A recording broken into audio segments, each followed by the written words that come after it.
안녕하십니까. 11월 21일 목요일 OBS 뉴스 오늘 시작합니다. 오늘 함께할 두 분 소개합니다. 김대현, 김상환 시사평론가 자리에 있습니다. 어서 오십시오. 네, 안녕하세요. 윤 대통령이 APEC과 G20 정상회의 일정 마치고 오늘 새벽에 서울 공항을 통해서 귀국을 했습니다.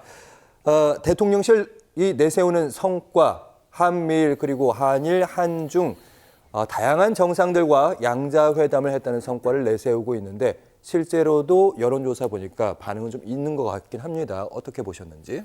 대통령이 해외에 나가서 국가를 대표해서 다른 타 국가의 어떤 관계 개선 또 그걸 통해서 경제나 여러 가지 문화적인 교류에 어떤 활로를 튼다는 측면에서 본다 그러면 대통령이 어떤 대통령이든 해외에 나가서 외교 활동하는 것은 박수를 받을 만한 일이고 또 그렇기 때문에 대통령의 외교가 이를테면 대통령 국정운영 지지율의 상승을 이끌어올 수 있는 가장 중요한 요인으로 꼽히는 거 아니겠습니까?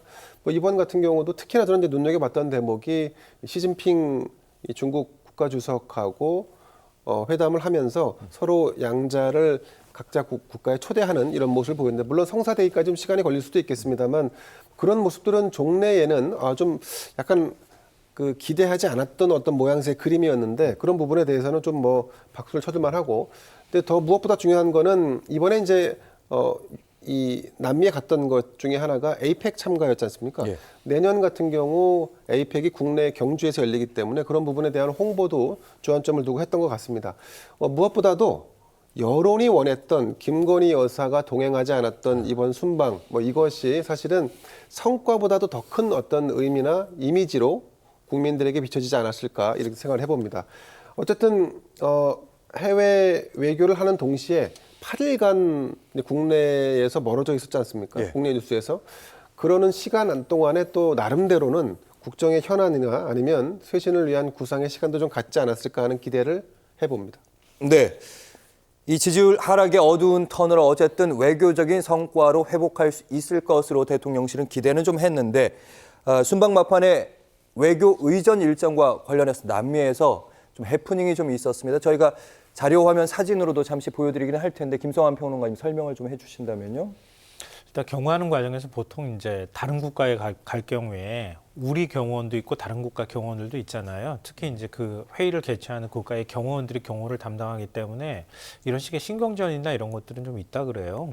일반적으로 있는데 서로 소통이 안 되면서 좀 뭐랄까 일종의 해프닝이라고 해야 되나요? 소동이 빚어지기도 했거든요. 또 이거는 또 달리 말하면은 그만큼 사전에 충분히 조율하지 않았다 이런 얘기가 되는 거기 때문에 좀 능숙하지 못하다, 어설프다 이런 평가를 좀 받을 수밖에 없는 상황이 아닐까 그런 생각이 들고요. 이번에 이제 그 남미 순방에서 성과라고 얘기하기에는 그러니까 해외 정상하고 만나서 성과를 얘기하기는 조금 좀 부족한 것 같아요. 물론 이제 시진핑 주석을 만나가지고 중국과의 관계가 그동안에 우리가 굉장히 안 좋았는데 그런 면에서는 정상회담을 잠깐이라도 했다고 하는 거는 의미가 일단 있다. 왜냐하면 그 전에 우리 정부의 의견을 듣지 않고 중국에서 비자 15일 면제 조치를 취했거든요. 이건 사실 많은 사람들 사이에서 화제가 되기도 했었고요. 그런 면에서는 중국이 한국 측과 관계 개선을 원하는 것 아니냐라고 하는 메시지로 이해될 수 있었던 측면이 있기 때문에 그 부분은 좀 우리가 주목해 봐야 될 것 같고요. 당초 대통령실이 원했던 건 지금 그 미국하고 그러니까 바이든 대통령 그리고 또 다른 나라 국가들하고 정상회담을 좀 많이 하길 원했던 것 같은데 거기까지 단계까지는 가지 못했던 것 같아요. 그런 면에서는 외교의 성과가 컸다 이렇게 평가하기에는 좀 부족하다 이렇게 생각하고요. 다만 이제 외교 성과를 평가하면서 저희가 김건희 여사 동행 여부를 얘기하는 것 자체가 이것 자체가 오히려 비정상이자 넌센스다 이런 생각이 들어요. 근데 대통령실에서 그 동안에 국가 의전 행사나 이런 것들 때문에 김건희 여사가 동행해야 한다 이런 주장을 지금까지도 굽히지 않고 있는 상황이거든요.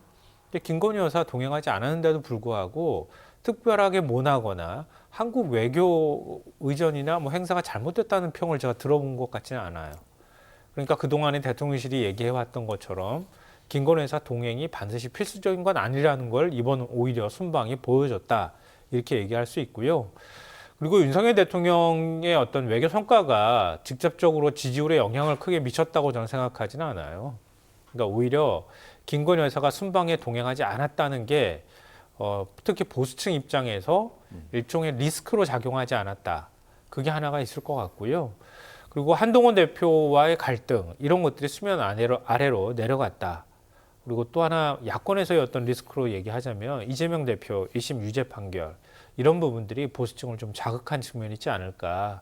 그래서 TK 지지율하고 그다음에 보수층 특히 국민의힘 지지층에서 그리고 또 70대 이상 지지층에서 조금 지지율이 올라간 것이 결과적으로 윤석열 대통령 전체적인 지지율을 좀 끌어올리는 역할을 했다 이렇게 생각합니다.